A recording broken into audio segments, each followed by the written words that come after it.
découvrez les principes de la gestion growth, qui a particulièrement attiré l'appétit des investisseurs ces 20 dernières années. Dans cet article, retrouvez aussi les avantages liés à l'investissement en actions de croissance, growth, dont la hausse a été catalysée par des publications de bénéfices en croissance quasi systématique ces dernières années. La gestion growth représente une quote-part relativement conséquente du monde des marchés actions. Au 17 mars 2020, au PCVM 360 recense 1757 fonds communs de placement dédiés à la gestion growth, sur un total de 12 350 fonds actions, soit 14,23% de l'ensemble. Néanmoins, la question clé est de savoir si ces amplitudes de croissance sont toujours justifiées en bourse, au regard des situations intrinsèques des sociétés. Afin d'illustrer ces situations, nous avons sélectionné deux exemples de sociétés leaders mondiales de leur secteur, le groupe LVMH, N-1 mondial du luxe, ainsi que le géant américain du numérique Apple. Nous développerons également l'idée que la vision growth des marchés peut atteindre certains seuils de valorisation, notamment par l'étude comparative des constructeurs automobiles Tesla et Toyota. La bourse valorise actuellement 215 259 $ le véhicule vendu par Tesla contre 16 015 $ pour Toyota. Une étude pointue de la cote boursière permet également de cibler des actions de type growth, possédant des valorisations raisonnables en bourse, selon leur niveau de bénéfice historique, ainsi que de leur peur actuelle. Découvrez notre sélection de deux valeurs de croissance répondant à ces critères. Gestion growth. Qu'est-ce que la gestion de croissance? La gestion growth répond à un concept simple, la croissance des résultats, et plus particulièrement celle du chiffre d'affaires et des bénéfices. Aussi longtemps que les résultats et les perspectives d'une société seront en croissance systématique, le cours de son action sera globalement haussier. En toute logique, lors de certaines phases boursières particulières telles que les crises, les valeurs growth pourront faire l'objet de corrections. Néanmoins, si les résultats poursuivent leur croissance systématique, les cours de bourse les accompagneront dans le cadre des stratégies growth. Les traders, investisseurs et opérateurs de marché, font preuve d'un appétit particulièrement élevé pour ce type de gestion growth. Le meilleur exemple est la constatation de l'évolution des GAFAM, pesant actuellement environ un tiers de l'indice boursier Nasdaq Composite. L'action en bourse d'une société growth peut augmenter malgré des pertes financières. Uber et Tesla, cotés au Nasdaq Composite, sont des exemples concrets, parmi d'autres. Ces sociétés réalisent des pertes financières chiffrées en milliards de dollars ces dernières années et, parallèlement, voient leur valorisation en bourse littéralement exploser. Bien que mis à mal du fait de la crise boursière actuelle, leur cours reste a priori élevé au regard de leurs fondamentaux. La raison est simple, les opérateurs de marché pensent que cette situation est temporaire durant la phase de croissance de la société, et que, ensuite, les bénéfices suivront. Ils estiment donc que les perspectives sont excellentes et les valorisent donc à hauteur de dizaines de milliards de dollars. Growth signifie croissance en anglais. Cette stratégie d'investissement, ou de trading, consiste donc à tabler sur la hausse des résultats des sociétés combinée à des fortes perspectives de croissance de leurs activités. Les avantages d'investir sur des actions growth. L'engouement des investisseurs a été particulièrement conséquent au cours des 20 dernières années à l'égard de la gestion growth. D'ailleurs, certains cours de bourse d'actions croissance ont été décuplés au fil des publications trimestrielles haussières des résultats, à période constante. Voici quelques exemples d'évolution des cours et des résultats de grandes sociétés cotées en bourse de type growth. Cours Apple. Croissance du cours de bourse sur 10 ans, x 7,50. Croissance du chiffre d'affaires sur 10 ans, x 3,98. Croissance du bénéfice sur 10 ans, x 3,94. Cours Microsoft. Croissance du cours de bourse sur 10 ans, x 5,02. Croissance du chiffre d'affaires sur 10 ans, x 2,01. Croissance du bénéfice sur 10 ans, x 2,09. Cours L'Oréal. Croissance du cours de bourse sur 10 ans, x 2,82. Croissance du chiffre d'affaires sur 10 ans, x 1,53. Croissance du bénéfice sur 10 ans, x 1,67. Cours Tesla. Croissance du cours de bourse depuis juin 2010,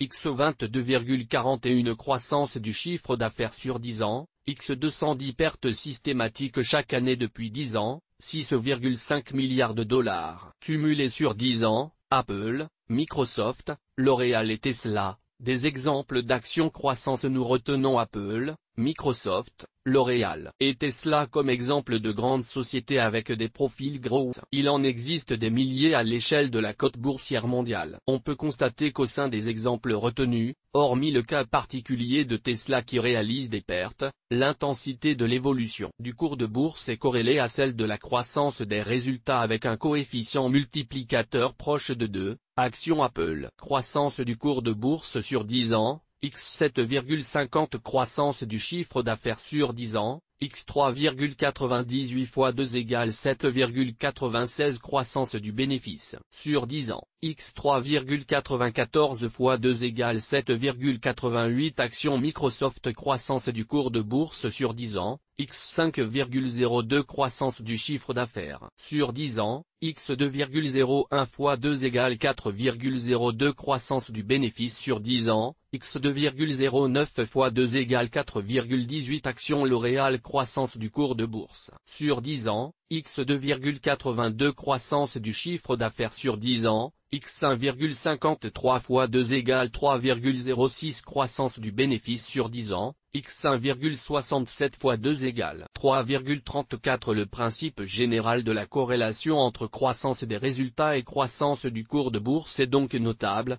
du moins au titre des 10 dernières années. Les investisseurs ayant appliqué une gestion growth ont donc eu raison pour la plupart d'entre eux au cours de ces périodes. En effet, ces exemples démontrent que l'achat d'actions de type growth tel qu'Apple aurait généré une multiplication par 7,5 du capital initial, par plus de 5 pour Microsoft, et par presque 3 pour L'Oréal. Gestion growth, choisir la croissance à tout prix coûte cher. Afin d'illustrer cette situation, nous avons sélectionné deux exemples de sociétés leaders mondiales, le groupe LVMH, N-1 mondial du secteur du luxe, ainsi que le géant américain du numérique Apple. LVMH, leader mondial dans les produits de luxe et prêt-à-porter graphique 10 ans de l'action LVMH Source, TradingView, hors tracé. La lecture comparative des bénéfices par action, BPA, de la société LVMH avec l'évolution de son cours de bourse indique un lien de corrélation depuis 2010 en termes de suivi de tendance. La zone surlignée en vert indique le cumul des bénéfices par action, BPA, de LVMH depuis début 2010,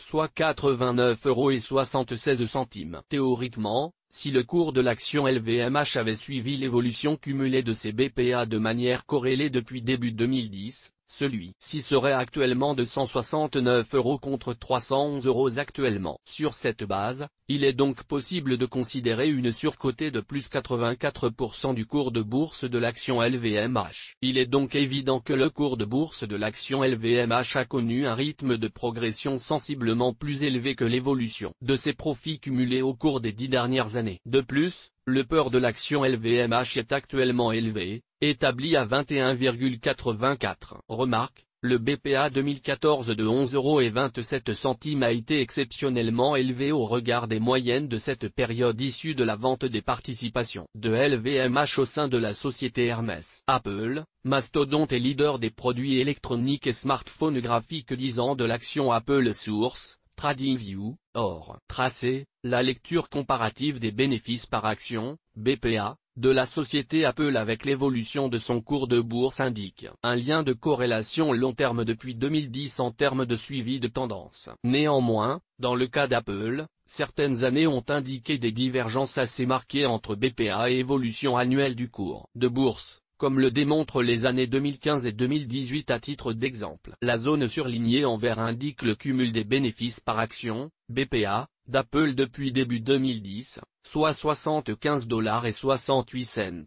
Théoriquement, si le cours de l'action Apple avait suivi l'évolution cumulée de ses BPA de manière corrélée depuis début 2010, celui-ci serait actuellement de 106 $ contre 252 $ actuellement. Sur cette base, il est donc possible de considérer une surcotée de plus 138% du cours de bourse de l'action Apple. Il est donc évident que le cours de bourse de l'action Apple a connu un rythme de progression sensiblement plus élevé que l'évolution de ses profits cumulés au cours des 10 dernières années. De plus, le peur de l'action Apple est actuellement élevé, établi à 21,08. LVMH et Apple sont deux exemples de situations de divergence de rythme entre les évolutions des bénéfices et les cours de bourse. Il en existe de nombreux autres. Actions Tesla et actions Toyota, comparatif bourse des constructeurs de voitures. L'engouement des investisseurs et opérateurs de marché pour la croissance peut donc entraîner des seuils de valorisation potentiellement déconnectés de la valeur intrinsèque, aussi bien en termes d'actifs que de peur. Price-earnings ratio, mesure du niveau de bénéfice par rapport au prix, en nombre d'années. Reprenons notre exemple sur Tesla, comparé au constructeur leader mondial Toyota, ayant l'avantage d'être concret par une activité simple à comprendre, la construction de véhicules neufs. Chiffres clés de Tesla et Toyota. Bien que Tesla apporte un côté novateur indéniable du fait de la motorisation 100% électrique, les chiffres parlent d'eux-mêmes. Un leader mondial tel que Toyota est actuellement valorisé en bourse seulement 2,18 fois plus cher que Tesla, alors qu'il réalise presque 14 fois plus de chiffre d'affaires et vend 30 fois plus de véhicules. Sans oublier le fait que l'un est rentable et l'autre en situation de perte depuis 10 ans. Les marchés valorisent plus de 215 000 $ l'unité vendue par Tesla, alors que son prix moyen de commercialisation est de très loin inférieur, contre 16 000 $ pour Toyota. Pourquoi tant d'écart de valorisation entre les actions Tesla et Toyota? La réponse est double. Cet écart est dû, d'une part à la forte progression du chiffre d'affaires de Tesla, multiplié par plus de 210 au cours des 10 dernières années, même s'il s'est accompagné de pertes récurrentes. Et d'autre part, aux perspectives liées au potentiel fort essor des véhicules électriques. Ces exemples de valorisation stratosphérique, issus d'un engouement aveugle des investisseurs pour les profils de sociétés grosses, sont nombreux. À titre d'exemple, nous pouvons également citer Amazon, géant mondial du e-commerce avec un PER de 77,06, 23,46 $ de bénéfices par action 2019 face à un cours de bourse de 1807,84 $ au 17 mars 2020. Un modèle de forte valorisation, dicté par un appétit des opérateurs de marché parfois sans limite, peut être potentiellement dangereux si la croissance de ces sociétés se voyait revue à la baisse, voire même simplement stagnante. Les conséquences peuvent alors être un brusque retour à des valorisations plus faibles, et donc des pertes plus ou moins conséquentes. Pour les investisseurs, notamment les derniers entrés. Bourse. Notre sélection de valeurs françaises de croissance en bourse. Nous avons précédemment évoqué une situation courante de valorisation élevée concernant les actions de type growth. Cependant, nous avons sélectionné deux sociétés françaises de profil growth qui ont des valorisations raisonnables selon leur niveau de bénéfice. Trigano, société spécialisée dans la fabrication de voitures de loisirs graphiques. 10 ans de l'action Trigano Source, TradingView,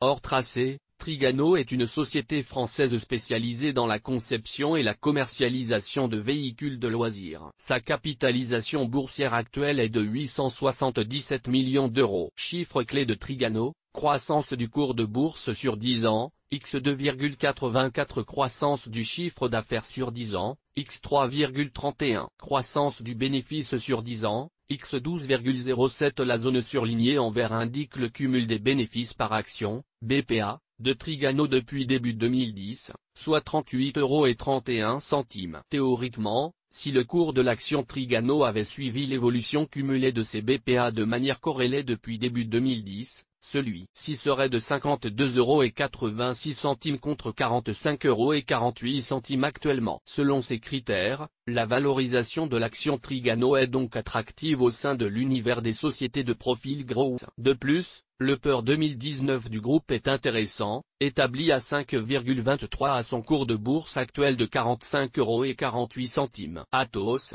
société française spécialisée dans le secteur informatique graphique. 10 ans de l'action Atos Source, TradingView, hors tracé. Atos est une société française du secteur des services informatiques. Sa capitalisation boursière actuelle est de 5 milliards €. Chiffre clé d'Atos, croissance du cours de bourse sur 10 ans, x 1,67, croissance du chiffre d'affaires sur 10 ans, x 2,31, croissance du bénéfice sur 10 ans, x 4,64. La zone surlignée en vert indique le cumul des bénéfices par action, BPA, d'Atos depuis début 2010, soit 41,37 €. Théoriquement, Si le cours de l'action Atos avait suivi l'évolution cumulée de ces BPA de manière corrélée depuis début 2010, celui-ci serait de 66,65 € pour un cours actuel de 45,95 €. Selon ces critères, la valorisation de l'action Atos semble donc attractive. De plus, la valorisation actuelle du groupe est intéressante avec un PER 2019 de 5,94. Nos conseils pour investir dans des titres en croissance. La croissance des résultats est un facteur important dans la réussite à long terme d'une société. Dans la grande majorité des cas, les opérateurs de marché et les investisseurs apprécient sensiblement toute publication trimestrielle,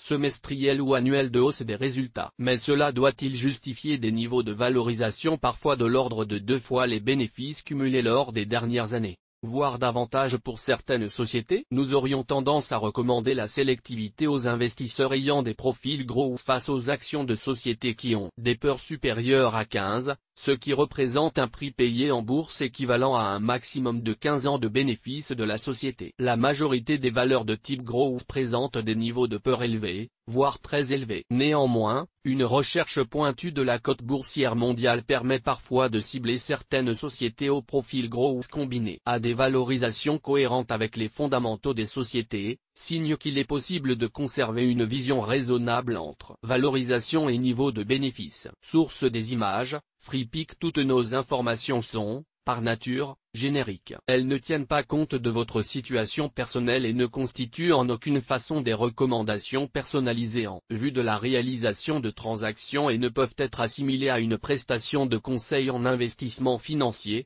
ni à une incitation quelconque à acheter ou vendre des instruments financiers. Le lecteur est seul responsable de l'utilisation de l'information fournie, sans qu'aucun recours contre la société éditrice de Café de la Bourse, comme ne soit possible. La responsabilité de la société éditrice de Café de la Bourse, comme ne pourra en aucun cas être engagée en cas d'erreur, d'omission ou d'investissement inopportun.